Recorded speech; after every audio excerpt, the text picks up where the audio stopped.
University سے اور لاہور کے کالجز کے طلبہ قائدت میں یونیورسٹی جائیں گے اور انہیں شاہدرہ سے آگے شدید تشدد کا نشانہ بنایا گیا اور جتنے لوگ گرفتار ہو گئے انہیں کوڑوں کی سزا دیتے تھے وہ. بالکل حمداللہ صاحب is very well read, there's no doubt about that. Time ذرا کم رہ گیا. ایک سینٹنس میں بول دوں کہ وہ آئی تھنک ریویوز پہ ہمیں چھوڑ دینا چاہیے کہ جماعت اسلامی اور جمعیت کا کیا. ایگزیکٹلی ایک ٹائم کم رہ گیا. انفارچونیٹلی ایک سوال پوچھنا چاہوں گی. ہائر ایجوکیشن کمیشن آج کل اسٹوڈنٹ یونین ایکٹ کو اس کے اندر تبدیلی لا رہی ہے, تو آپ دونوں باری باری مجھے بتائیں کہ آپ دونوں کیا تبدیلیاں دیکھنا چاہیں گے اسٹوڈنٹ یونین ایکٹ میں, بیکاز اب جو ہمارے موجودہ وزیر اعظم نے ریوائیو کرنے کا اپنی پہلی تقریر کے اندر ٹریڈ یونینز کے ساتھ ساتھ انہوں نے کہا تھا کہ ہم لوگ اسٹوڈنٹ یونینز کو بھی بحال کریں گے.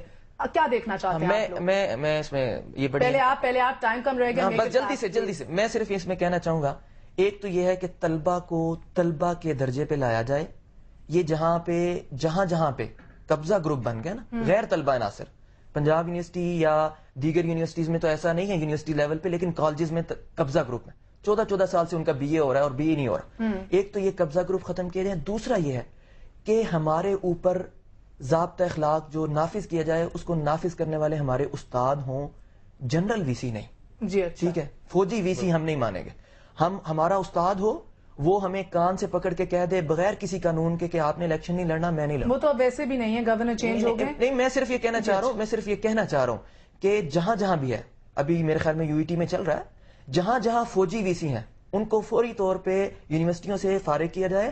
ایک BA پاس فوجی ہوتا ہے, جرنیل ہو جاتا ہے, اور اس کے اندر جو ہے وہ ڈاکٹرز کام کر رہے ہوتے ہیں, PhD ڈاکٹرز کام کر رہے ہوتے ہیں, یہاں پہ بڑے اسکالرز ہیں. اور پھر اس کے اندر بھی اگر مزید آپ نے اس کو ڈسٹنکشن کرنی ہے تو سوشل سائنسز اور آرٹس کے لوگوں کو VC لگایا جائے, نہ کہ نیچرل سائنسز. بہت بہتر. تو میں صرف یہ گزارش کرنا چاہوں گا کہ ایک تو اساتذہ اور طلبہ کا ہونا چاہیے, اور دوسرا یہ ہے کہ ایسے غیر طلبہ عناصر جو ویسے ہی سال سے بیٹھے ہیں ان کو پکڑ کے باہر نکالا جائے. بہت بہتر حمداللہ صاحب. آپ مجھے کچھ بتائیے کہ مینڈیٹ کیا ہونا چاہیے اب اسٹوڈنٹ یونینز کا جو ریوائیو ہو رہی ہیں, فوکس کیا ہونا چاہیے؟ بالکل مین چیز یہ ہے کہ اسٹوڈنٹ یونینز کا جو مین کام ہے وہ ہے کہ اسٹوڈنٹس کی آپ جو ایشوز ہیں ان کو وائس دیں, مینجمنٹ تک پہنچائے, گورنمنٹ تک بھی پہنچائے اگر کوئی پرابلمس ہیں, ٹیوشن کا پبلک یونیورسٹیز میں پرابلمس ہیں. اور یہ ایشوز کس قسم کے ہونے چاہیے, یہ بھی ذرا سا کلیریفائی کر. زیادہ تر میرے خیال اسٹوڈنٹ یونینز کا جو بیسک کام آتا ہے وہ تو پہلے شروع تو اسٹوڈنٹ پالیٹکس ہوتا ہے. ٹھیک ہے, اگر کوئی آن کیمپس ایگزیکٹ اسٹوڈنٹس کے ایشوز پہ, اس میں آپ ڈفرنٹ کیمپسز سے مل کے بھی کوئی چیز کر سکتے ہو. اس مثال کے طور پہ اگر سارے کالجز میں فیس بڑھا دیے تو آپ مل کے بھی کوئی ایکشن لے سکتے ہو. ٹھیک ہے,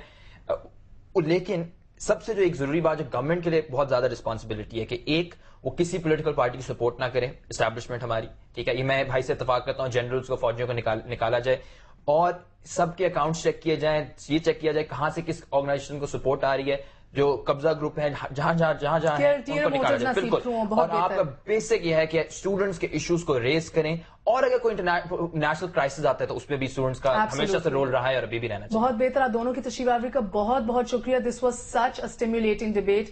بہت بہت شکریہ. ناظرین, ہمارے طلبہ ہی ہمارا مستقبل ہیں, اور یہ مستقبل تبھی روشن ہوگا جب انہیں اظہار کی آزادی ملے گی.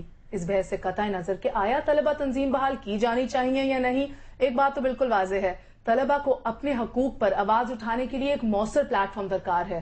اکثر تعلیمی ماہرین کا یہ کہنا ہے کہ پہلے طلبہ کے اندر طلبہ تنظیموں کے کردار کے حوالے سے مکمل طور پر آگاہی پیدا کی جانی چاہیے, اور اس کے ساتھ ساتھ والدین اور اساتذہ کو بھی تنظیموں کا حصہ بنانا جانا چاہیے, جس طرح ہمارے گیسٹ نے بھی ذکر کیا. اور اگر اس میں مختلف تھنک ٹینکس کا بھی اضافہ ہو جائے تو شاید اور بھی بہتر ہے. It takes more courage to reveal insecurities than to hide them. More strength to relate to people than to dominate them. After all, toughness is in the soul and the spirit, not in muscles and an immature mind. Let us vow today, sitting here, to show true courage, more strength and real toughness by empowering our youth. Thank you so much for being here with us. میری طرف سے, میری پوری team کی طرف سے آج کے لیے خدا حافظ. مگر اس سے پہلے don't forget to write to us at nr@sama.tv. Take care of yourselves. اللہ حافظ.